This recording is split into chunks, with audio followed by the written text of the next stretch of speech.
이제 뭐 올드보이라고 안 된다. 저는 그런 생각은 안 가지고 예. 이제 제가 볼 때는 이제 올드보이, 영보이 우리 당에는 지금 필요한 게 올드보이, 영보이 이런 게 아니라 혁명보이가 필요하다. 뿌리부터 완전히 갈아엎을 사람이 필요하다. 그러니까 이제 민주당이랑 아주 다르다고. 상황이 다르다. 네, 민주당은 좀 대통령하고 소통이 잘 되고 어떻게 보면 안정적으로 관리할 최전성기 때 당을 좀 잘 관리할 이런 사람이잖아요. 그래서 안정적 관리형이라면은 우리 당은 지금 5% 정당이어서 이 5%를 안정적으로 관리하면 없어집니다. 우리 당에서 안정적 관리형은 송장치는 역할을 할 거다. 그래서 이제 위기 돌파형 리더십이 필요하고, 그래서 이제 저는 어쨌든 뭐 비상시국에 비상 리더십, 비상 통치 형의 뭐 제가 자임하면 좀 우습지만 어쨌든 뭐 국민 여러분들이 이렇게 봐주시지 않을까 생각이 듭니다. 뭐 1년 안에 한 20% 이상 올려야 돼요. 1년 안에? 예. 그래서 실제로 이제 제가 바른정당 때 거의 한국당을 추월할 뻔해다가 직전에 지금 뭐 다시 저희 떨어졌는데요. 뭐 저희들 입장에서는 일단 한국당 벽을 뚫어야죠. 근데 지금 정의당 보면 오늘 16% 갤럽 기준, 한국당 11%. 이미 뭐 정의당이 한국당을 추월했는데 보수 세력 내에서 이 누가 더 많이 차지하느냐 싸움이 저는 아니라고 봅니다. 기본적으로 이제 국민들이 스마트해지셔가지고 시대의 변화를 제대로 알고 특히 저 세력이 이제 어떻게 가느냐 이 부분을 저는 분명히 보여야 된다고 생각합니다. 저는 모토가 일단 두 개입니다. 하나는 수구 반공보수 퇴출시키겠다. 이 반공보수는 이제 끝났습니다. 그 사명이, 역사적 사명이. 계속 지속이 되면 이분들이 반미 보수가 됩니다. 왜냐하면 비핵화, 북미 수교, 호랑이 등에 탔고 이 시대의 추세를 돌이킬 수가 없습니다. 그럼 뭐 트럼프가 김정은하고 잘 지내는데 그럼 반복하면은 반미 되는 거죠. 반미 보수가 이제 반공 보수는 반미 보수 됩니다. 그래서 이 한미 동맹을 저해야 할 겁니다. 한미 동맹을 약화시킬 거고 반공 보수가. 그러니까 이제 반공 보수 사면 끝난 거죠.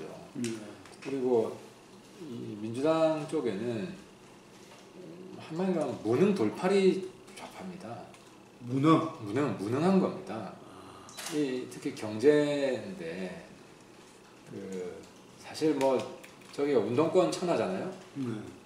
저도 뭐 같은 옛날에 20대 때 같이 운동권이었는데 저는 그래도 뭐 돈도 벌어보고 기업도 다녀보고 제 호주머니에서 월급도 줘보고 우리 이제 대표님처럼 그래서 이 경제가 관념이 아니다 이거는.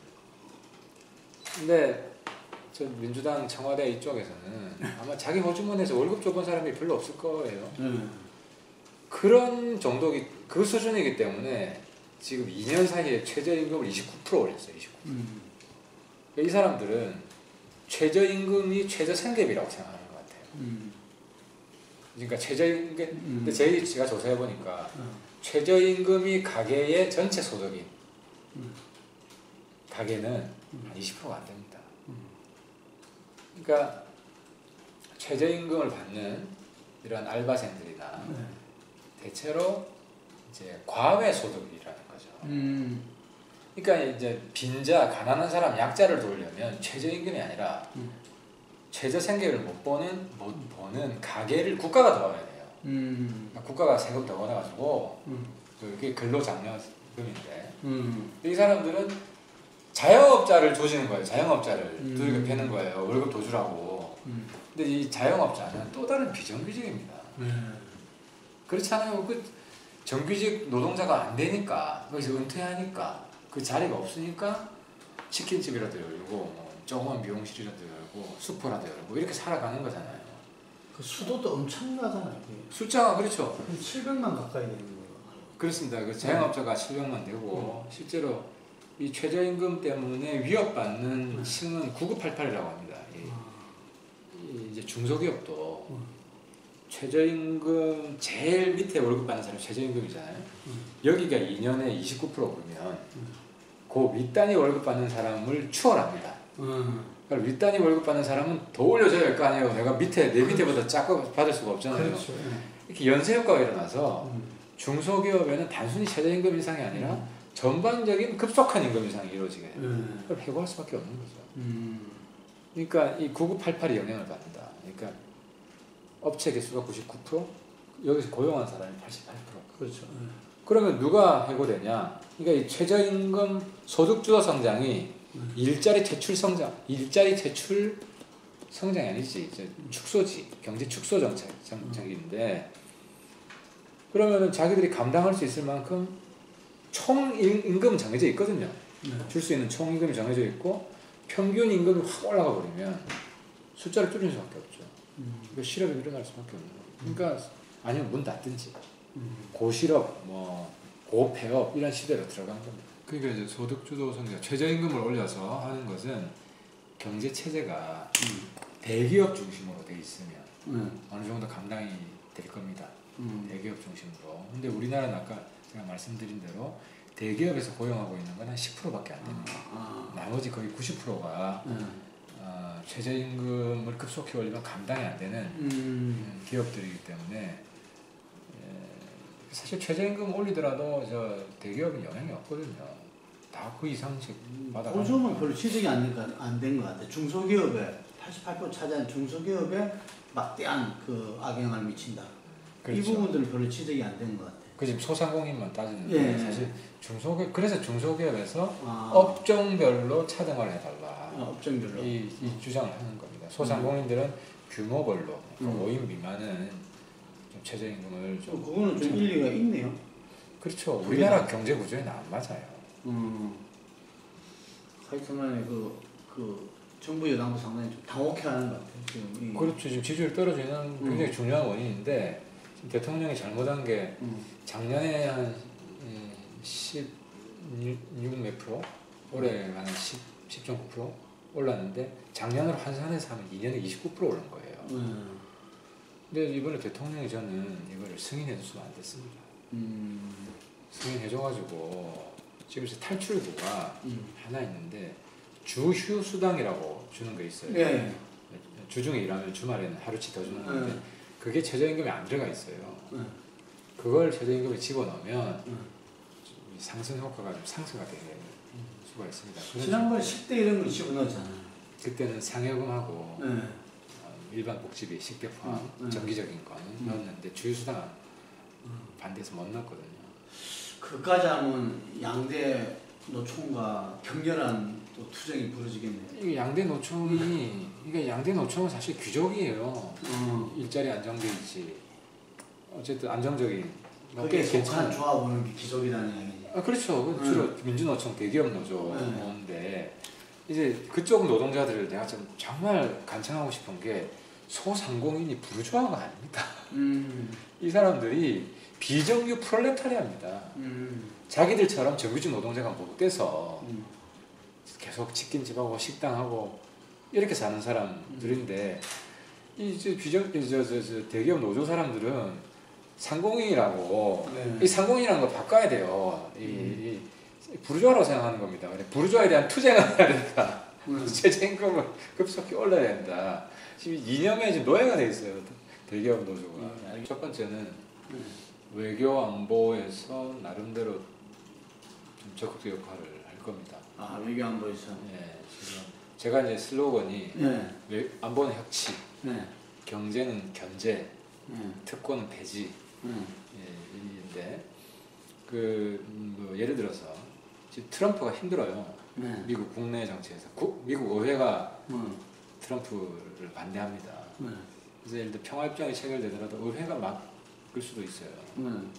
그러면 의회 설득은 의회가 해야 됩니다. 의회가? 우리 국회가 해야 됩니다. 정부가 하기 어렵죠. 그래서 야당이 대통령을 도와서 문재인 대통령을 도와서 미국 국회가 한반도 평화협정을 막지 못하게 이런 적극적인 역할을 할 겁니다. 그리고 일본 도움도 필요합니다, 사실.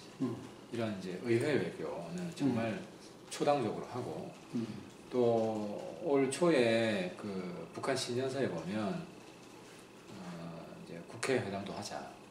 뭐 재정당 사회단체도 같이 우리가 통로를 열겠다. 그래서 북한 입장에서 걱정되는 건 그겁니다. 이제 정권 교체가 되면 정권 교체라는 건 여당 내 다른 인물로 교체되는 것도 포함해서 또 여야 교체되는 것도 포함해서 합의했던 거 다 뒤집는 거 아니야. 이런 게 있지 않습니까? 그리고 뭐 우리 저희 뭐 야당을 대표해서 세월이 아무리 지나서 여야가 서로 바뀌더라도 남북이 합의한 것은 손대지 않는다. 이런 이제 확인을 해주는 게 북한으로 하여금 남쪽과의 관계 개선에 더욱더 동력을 실어줄 겁니다. 근데 이제 기존의 한국당 스탠스를 보면 어떻게 하든 저거 좀 받쳐내려고 이런 그 냄새가 많이 나잖아요. 요즘 조금 바뀌었다고 하지만 그래도 그런 그 잔재들이 곳곳에 많이 남아 있고 그래서 저는 외교 안보에 있어서 야당이 플러스 역할이 있다고 봅니다. 그래서 외교 안보에서는 우리가 플러스 야당이 되겠다. 것이고. 근데 경제는 제가 좀 전에 말씀드렸지만 무능 돌팔이 좌파가 지금 경제를 말아먹고 있다. 무능 돌팔이. 네, 완전히 무능. 이제 지금 안 그래도 어려운 환자인데 진단을 잘못해가지고 뭐 더 지금 확인 사살을 하는 뭐 비슷한 이런 수술을 하고 있는 건데 이건 강력히 견제를 하려고. 뭐 당장 최저임금도 그렇고요. 물론 이제 잘하는 건 도와줘야죠. 뭐 어저께 그 은산 분리 완화 이런 거는 뭐 우리가 과거에 은산 분리 완화 반대한 거 사과해라 이런 요구 안 하잖아요. 옛날 발목 잡는 야당이면은 뭐 민주당이 반대한 거고 대통령이 반대한 거예요. 은산 분리 완화하는 거. 근데 지금 입장을 바꿔가지고 지금 은산 분리 완화하겠다는 거 아닙니까? 그거는 과거를 불문하고 국민한테 적은 거는 같이 박수 쳐주고 도와주겠다. 그런 거는 뭐 대통령이 이런 혁신 경제 길을 간다면 적극적으로 도와주겠습니다. 주고. 근데 뭐 최저임금 같이 국민들 이거 국민들 향한 개혁론 선포라고 그랬어요. 민생 정말 압살하는 거예요. 압살이라는 표현을 쓰겠는데 그런 거는 강력히 막아야 된다고 생각해요. 그래서 뭐 계속 내부에서 이제 정체성 논란이 있는 건 사실입니다. 그래서 우리가 합리적 진보가 주냐, 개혁적 보수가 주냐 뭐 이런 싸움인데 제 처방은 요즘 하이브리드 시대다. 차도 하도 이제 오르막 올라갈 때는 기름 넣고 올라가고 평평한 길을 달릴 때는 전기로 달린다. 그러니까 이제 수소 전기 경용차도 있고요. 전기 가스 경용차도 있고. 그래서 그때 맞게 이제 운영을 하는 건 시대니까. 이게 사실 이게 등소평 노선이거든요. 검은 고양이가 필요할 때 검은 고양이를 쓰고 흰 고양이가 필요할 때 흰 고양이 쓰는 홍역은 뭐냐? 진보적 개혁이 필요한 문제에서는 진보적 개혁을 쓰고 보수적 개혁이 필요할 때는 보수적 개혁을 쓰고 그런 점에서는 이제 김병준 비대위원장 국가주의론을 비판하는데 국가주의적 개혁이 필요한 지점이 있습니다. 예를 들어 뭐 로봇 인공지능 시대에 가면 절대적으로 실업은 늘어날 수밖에 없어요. 시장이 완전 고용할 수가 없습니다. 그러면 국가가 개입을 해야 되죠. 실업 문제에 있어서는. 국가주의적, 진보적 개혁을 해야 되는 부분이고. 근데 이런 상황에서도 국가주의 하지 마라. 그건 교조죠, 교조. 그건 종교인들이나 해야 되는 거고. 그리고 시장주의적 개혁을 해야 되는 부분이 있습니다. 그건 최저임금이 그런 거예요. 최저임금은 어쨌든 좀 미니멈 수준에서 정해놓고 돈을 최저임금을 다 주진 않잖아요. 돈을 많이 벌어서 실질 임금을 많이 주면 되는 거거든요. 최저임금을 무턱대고 올려가지고 아예 그냥 기업 조그만 자영업자 문 닫게 하는 거는 국가가 너무 심하게 개입하는 거죠. 그래서 진보 개혁이 필요할 때, 보수 개혁이 필요할 때 이 하이브리드 개혁을 잘해야 된다. 하이브리드 개혁. 이제 손 캠프에서 안심을 판다. 안심을 뭐 활용하려고 한다. 이거는 좀 손학규 대표 반대 진영에서 일종의 마타도 아니냐. 손 대표가 정치도 훨씬 오래 했고 이제 그런 분이 안심을 이용하는 건 정말 좀 창피한 일이. 이제 황 대표 정도, 손 고모님 정도면 그 독자적인 비전, 스스로의 비전과 계획을 가지고 평가를 받는 게 맞다고 보고 또 본인도 그렇게 생각할 거라고 저는 생각하고요.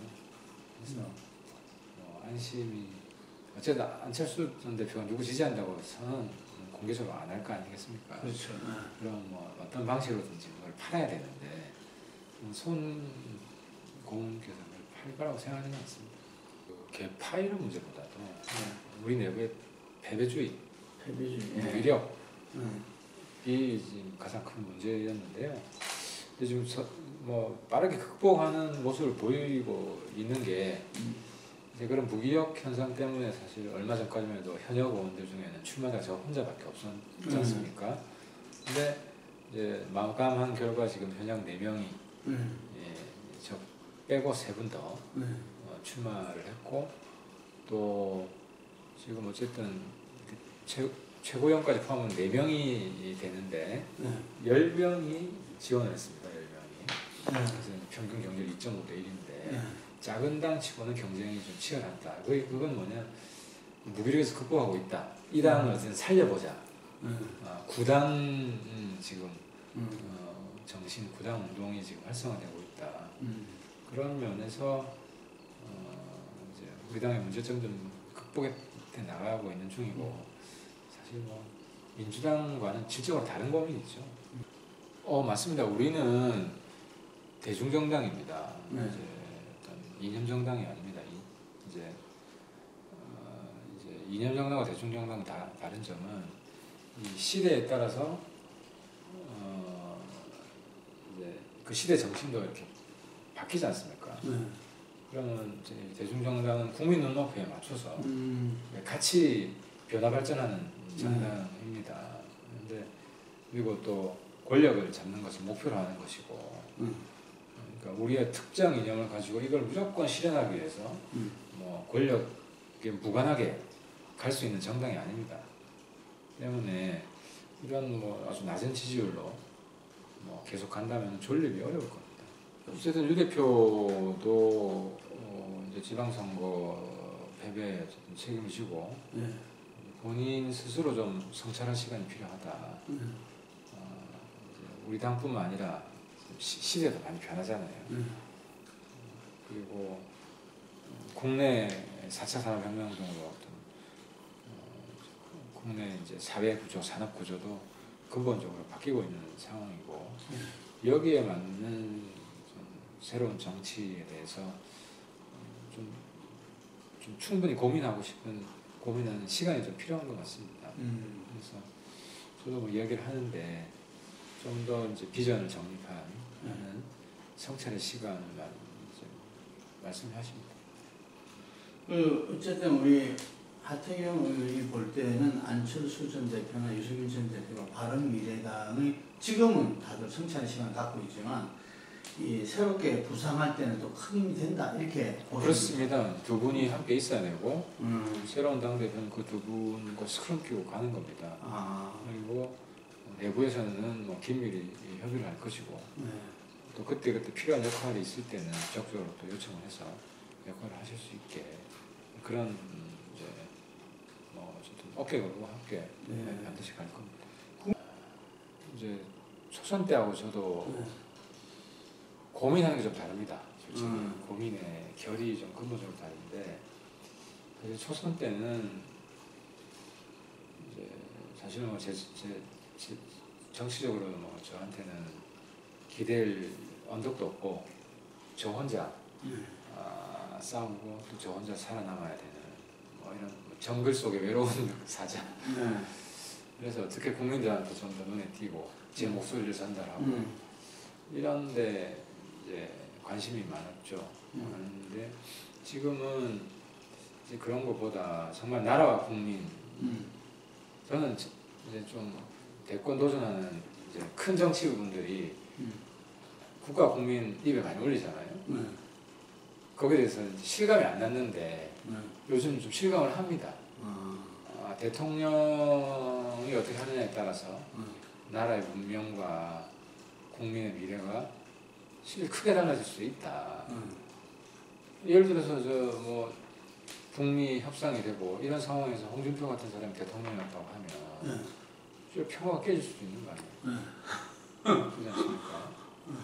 그렇죠. 그리고 뭐 대표적으로 흥선대원군 같은 사람이 고한말에 주도를 하니까 우리가 도약할 수 있는 기회를 놓친 거 아니겠습니까?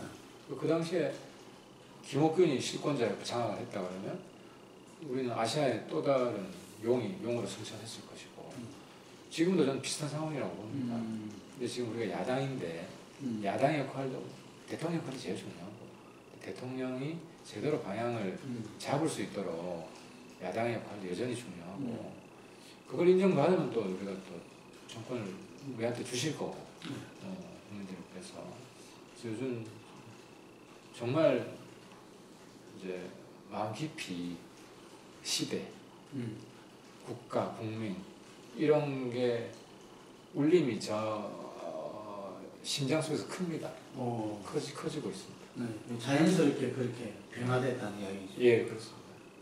아주 잘 맞을 것 같습니다. 김관영 원내대표하고 거리낌 없이 서로 소통하고 한마디 하면 바로 통합니다. 바로 통하고 제가 돌파하고 윤 대표가 원내에서 또 잘 다지고 그런 역할 분담이 아주 잘 될 것 같습니다. 서로 간에 노선이나 컨셉도 뭐 상당히 대동소이한 것 같아요. 예, 지금 있는 현역 의원들은 거의 뭐 노선이 근본적인 차이가 없습니다. 이미 의원들은 과학적으로 통합이 됐습니다. 아, 그렇습니다. 예, 그래서 우리가 지방선거 이후에 의원들 사이에서는 분열함이 없지 않습니까?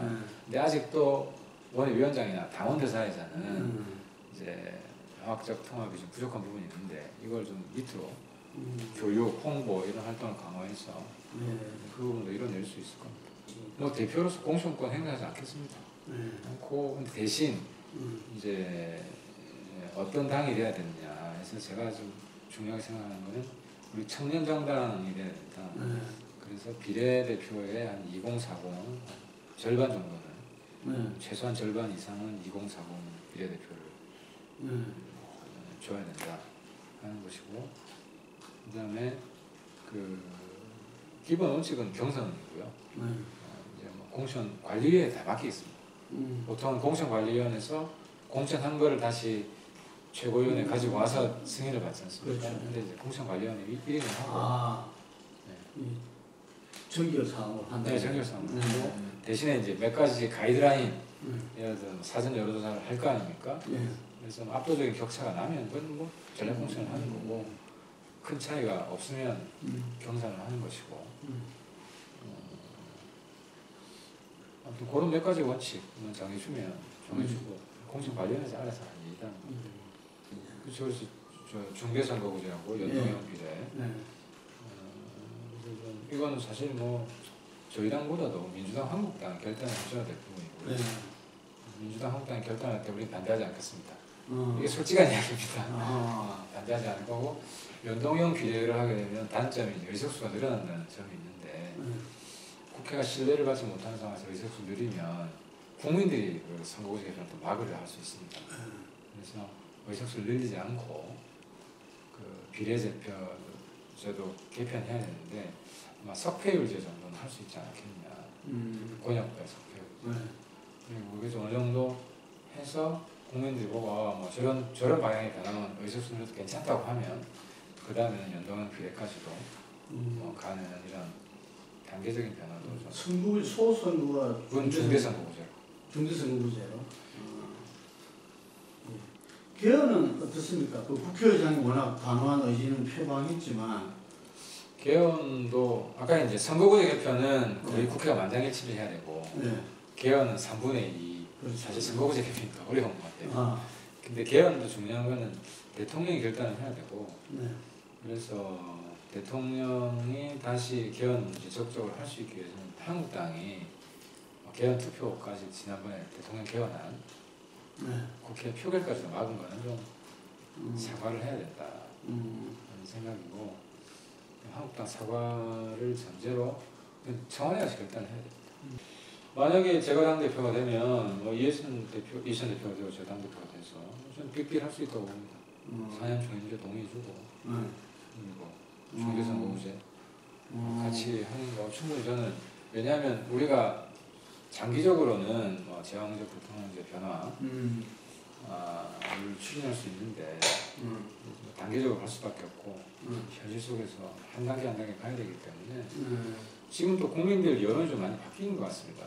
탄핵 때는 제왕적 대통령제를 폐기하라고 했는데 대통령 중심제 폐기하라고 했는데 지금 또 주변 정세가 많이 변하다 보니까 대통령 중심제가 필요한 거 아니냐 이런 여론도 더 높아지고 있어서요. 오랜만에 나왔네 정치권에서 빅딜 가능하다. 예.